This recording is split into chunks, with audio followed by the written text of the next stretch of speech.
বিশ্ব ঐতিহ্য ক্ষেত্ৰত চৰাইদেউ মৈদামে লাভ কৰিলে স্বীকৃতি।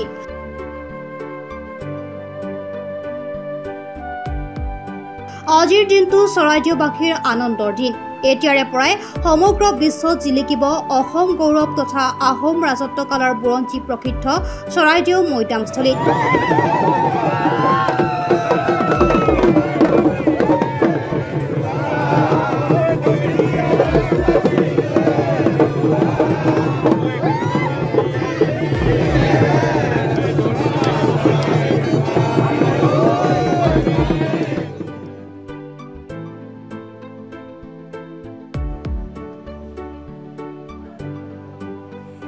দিল্লীত অনুষ্ঠিত ৪৩ সংখ্যক ইউনেস্কো অধিৱেশনত আনুষ্ঠানিক ঘোষণা হোৱাৰ পাছত দল সংগঠনৰ লগতে চৰাইদেউবাসী ৰাইজৰ মাজত উৎফুল্লিত হোৱা দেখা গৈছে।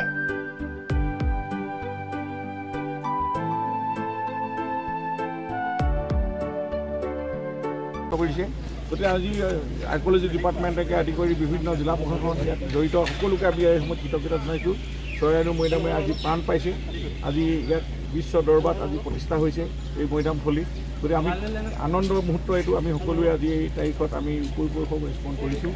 আজি পুলিং কোঠাসকল ৰজা মহাৰজাসকল যিসকলৰ মৈদাম আছে ইয়াত প্ৰায় ৪২টাকৈ মৈদাম আজি বিশ্ব দৰবাৰত প্ৰতিষ্ঠা হৈছে। গতিকে এইটো কথা আজি গোটেই অসমৰ কাৰণে এইটো গৌৰৱৰ কথা আৰু ভাৰতবৰ্ষৰ কাৰণে গৌৰৱৰ কথা। গতিকে আজি আমি খুব ইয়াত চাকি বন্তি জ্বলাই আমি সকলো গোট খাইছোঁ। ইয়াতে আজি অকণমান আনন্দ উল্লাস কৰা সময়ত আমি সকলোৱে বিষয়টো বিশ্ব দৰবাৰত প্ৰতিষ্ঠা কৰা এই মুহূৰ্তটো আমাৰ কাৰণে বিৰল মুহূৰ্ত। গতিকে এই ঐতিহাসিক সন্ধিখনত আমি সকলোৱে সাক্ষী হ'ব লাগে। মই সকলো ইয়াত সংগঠন যিসকলে নিৰানব্বৈ প্ৰচেষ্টাত যিসকল বুৰঞ্জীবিদ ডক্টৰ যোগেন ফুকনৰ দৰে বুৰঞ্জীবিদে যি ধৰণে ৰিচাৰ্চ কৰি আজি ইয়াত এটা সমল গোটাইছিলে ডক্টৰ নৰিয়াল আৰ্কিঅলজি ডাইৰেক্টৰ বাইদেউ পুলি বাইদেউ তেওঁ যিমান প্ৰচেষ্টা কৰিলে আমাৰ এই বিধায়ক ধৰ্মেশ্বৰ কোঁৱৰ আদি কৰি বিভিন্ন ধৰণৰ ইয়াৰ স্থানীয় ৰাইজসকল সকলোৱে যেনেকৈ চৰাইদেউ মৈদামত আজি চেষ্টাৰ ফলত তেওঁলোকে এই মৈদাম সংৰক্ষণ কৰি ইয়াৰ কীৰ্তিচিহ্ন সুৰক্ষা কৰি যিমানখিনি আজি প্ৰচাৰ কৰা হ'ল তাৰ ফলত আজি ইউনেস্কোত স্বীকৃতি পাবলৈ সক্ষম হৈছে। গতিকে এই বিৰল মুহূৰ্তত আমি সকলোকে আজি আমি চাকি বন্তি জ্বলাই আমি পৰিৱেশক স্মৰণ কৰিম, ৰাইজৰ লগত মত বিনিময় ফূৰ্তি কৰিম। এইটো ফূৰ্তিৰ দিন, আজি আনন্দৰ দিন, গৌৰৱৰ দিন।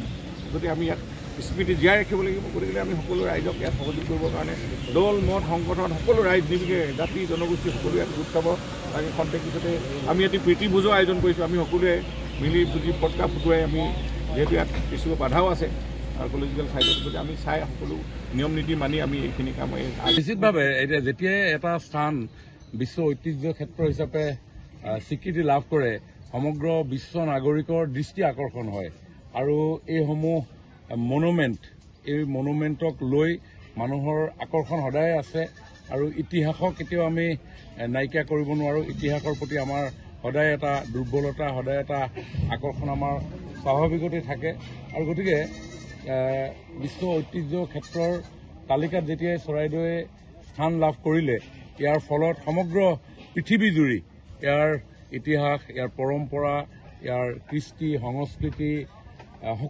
সকলোবিলাক লাহে লাহে উদ্ভাসিত হৈ আহিব আৰু এইসমূহ জানিবৰ কাৰণে বুজিবৰ কাৰণে নিশ্চয় বিশ্ববাসী ইয়ালৈ ঢাপলি মেলিব আৰু লাহে লাহে এই শিৱসাগৰ জিলাত অৱস্থিত এই চৰাইদেউ মৈদামৰ ব্যাপকতা সমগ্ৰ পৃথিৱীলৈ বিয়পি পৰিব। ইয়ে মই ভাবোঁ যে সমগ্ৰ অসমৰ সমাজ জীৱনখনকো যথেষ্ট প্ৰভাৱিত কৰিব। চৰাইদেউৰ পৰা অনিল সোণৰ ৰিপৰ্ট, প্ৰাত টাইম ডিজিটেল।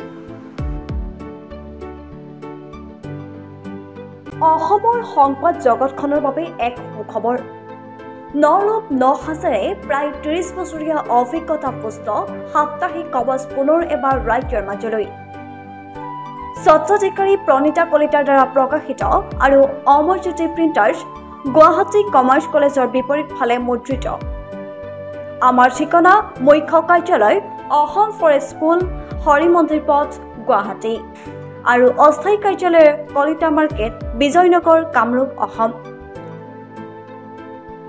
মোবাইল নং 9435114666 আৰু 7024722813। Mail ID probhatiahom@gmail.com।